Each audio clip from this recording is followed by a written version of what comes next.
Praise the lord అండి. యెషయా 55వ అధ్యాయం 9వ వచనం. ఆకాశములు భూమిపైన ఎంత ఎత్తుగా ఉన్నాయో మీ మార్గముల కంటే నా మార్గములు, మీ తలంపుల కంటే నా తలంపులు అంత ఎత్తుగా ఉన్నవి. కుటుంబంలో తల్లిదండ్రులు తమ పిల్లల పట్ల ఉన్నతంగా ఆలోచిస్తారు. తమ పిల్లలు మంచి చదువులు చదువుకోవాలని, మంచి భవిష్యత్తు కలిగి ఉండాలని తమ పిల్లల కొరకు ఆలోచిస్తూ ఉంటారు. అలాగే మన తండ్రి అయిన యేసయ్య ఆయన పిల్లలమైన మన పట్ల కూడా గొప్ప తలంపులు కలిగి ఉన్నాడు. మన ఆలోచనలు ఎల్లప్పుడూ భూమి ఎంత కింద ఉన్నదో అలాగే మన ఆలోచనలు కూడా మన పట్ల మనం తక్కువగా ఆలోచిస్తూ ఉంటాం.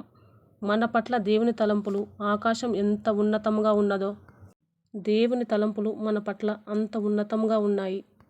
మనం బైబిల్లో చూస్తే రాణి అయిన ఎస్తేరు తల్లిదండ్రులు లేనిది. అందరూ ఈ అనాథను ఎవరు పెళ్లి చేసుకుంటారు అని ఎన్నో రకాల మాటలు మాట్లాడి ఉంటారు. ఆమె కూడా ఏదో ఒక వ్యక్తిని వివాహం చేసుకొని కుటుంబస్తురాలు అయితే చాలులే అనుకొని ఉంటుంది. కానీ అనాథైన ఎస్తేరు పట్ల దేవుని తలంపులు ఉన్నతమైనవి.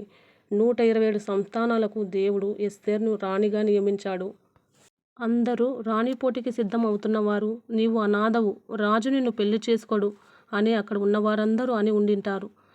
మొర్దెకై ఎస్తేరుకు చిన్న వయసులోనే భక్తిని నేర్పించాడు.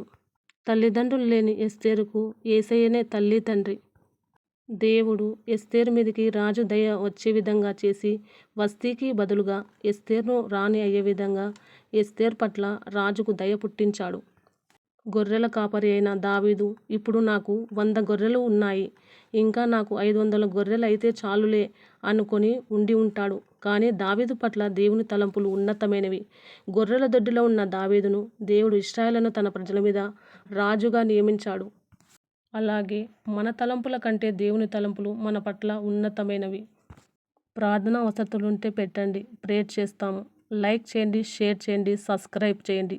God bless you all.